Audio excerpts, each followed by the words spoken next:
सब कुछ आपको भर करके देना होगा। साथ ही साथ उसका जो भी प्रूफ है आपके पास, जो भी डॉक्यूमेंट एंड दस्तावेज है, उसका 2 कॉपी इसके साथ में लगाना होगा।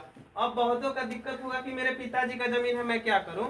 तो उसके केस में ना ये प्रपत्र जो है, ये प्रपत्र 3 होता है जिसको वंशावली बोलते हैं।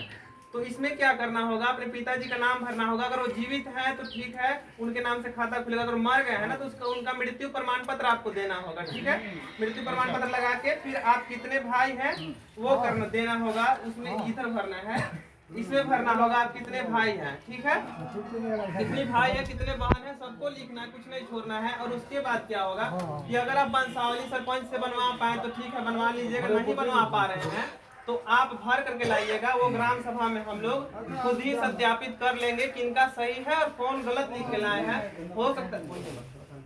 हो सकता है कि वो अपनी बहन को छोड़ दे, तो यहाँ पे पता चल जाएगा कि कौन क्या छोड़ करके लाए हैं और कौन क्या गलती किए हैं। ठीक है, क्योंकि सबको ही रहेगा यहाँ पे, तो गलती होने का चांसेस बहुत कम रहेगा। ठीक है, तो ये जब आप भर करके दे दीजिएगा तो इसको हम ऑनलाइन कर देंगे। अब ऑनलाइन करेंगे तो उससे होगा क्या कि आप कहीं भी रह रहे हैं। जैसे पहले क्या होता था कि आपका खतियान है या फिर कोई भी कागज है, तो हुआ क्या कि वो जल गया या फिर बाढ़ आया तो बाढ़ में दह गया तो नहीं मिल रहा है, तो बहुत दिक्कत होता था फिर उसके बाद। तो अब क्या हो जाएगा ना, सब प्रक्रिया ऑनलाइन हो जाएगी, जिससे कि भविष्य में जो भी सर्वेक्षण हो तो या फिर आप खरीद बिक्री भी कर रहे हैं ना तो उसमें दिक्कत नहीं आएगा, वो तुरंत हो जाएगा। मोटेशन में भी कोई झंझट नहीं आएगा, जैसे अभी झंझट आता है। और मान लीजिए किन्हीं का बेटा बाहर रह रहे थे तो उनको नहीं पता चला, उनको कागज नहीं मिला, तो उनका जमीन ऐसे ही रह जाता है और दूसरा कोई दखल कर लेता है।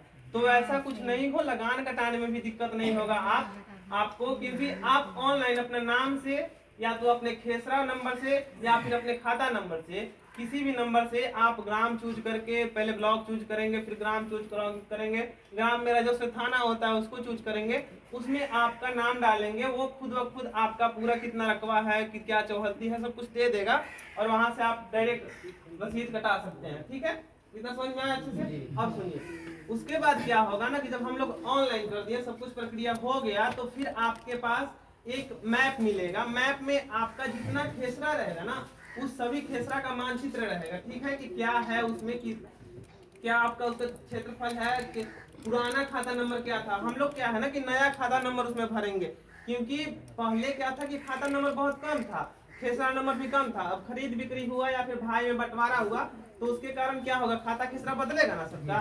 तो उसी के अकॉर्डिंग हम लोग फिर खाता खेसरा भरेंगे उसमें, जिसको खाना पूरी का प्रक्रिया बोलते हैं। उसके बाद आप लोगों को मैप मिल जाएगा। मैप में आप मिलान कर लेंगे कि मेरा कितना था और इसमें कितना शो हो रहा है। अगर सब कुछ सही लगे तो आपका ठीक है, अगर सही नहीं लगा तो फिर आप आपत्ति कीजिएगा। आपत्ति में फॉर्म भरना होता है प्रपत्र 6 में, प्रपत्र 6 तक हम लोग कर देंगे। फिर उसके बाद आपत्ति आपको करना होगा, आपत्ति डालिएगा, फिर आपका सुधार हो जाएगा। ऐसा कुछ भी नहीं है कि किन्हीं का जमीन इधर उधर हो जाएगा। जिसका जमीन है, जिनके नाम से है, जितना है उतना ही रहेगा, उसमें कोई भी दिक्कत नहीं आएगी। अब देखिए, अब हो सकता है कि कोई पूछना चाहते हो कि केवाला करवाए, मोटेशन नहीं हो रहा है। तो जिनका मोटेशन नहीं हो रहा है ना, कोई दिक्कत नहीं है, आप ले करके आइएगा, लेकिन आप मोटेशन के लिए अप्लाई कर दीजिएगा।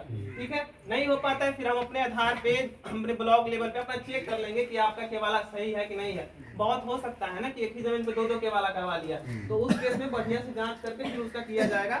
तो मोटेशन का कोई दिक्कत नहीं है, रसीद कटता हो या फिर ना, लेकिन आप अपना जो भी कागज है जिसके अकॉर्डिंग आप बोलना चाह रहे हैं कि जमीन मेरा है, तो उस केस में क्या करना होगा, आपको वो भर करके देना होगा। सर जो खतियान से रजिस्ट्री हुआ दिक्कत नहीं है ना? नहीं कोई क्या दिक्कत है, पट्टे वाला है ना, पट्टे वाला है तो क्या दिक्कत है, वही तो बोल रहा है। सुने तो सब समझ में आ गया। जी क्वेश्चन है आपका, जो आप बोले कि डबल के वाला, मान के चलिए 2 आदमी के वाला कर लिया। हाँ, एक के वाला किया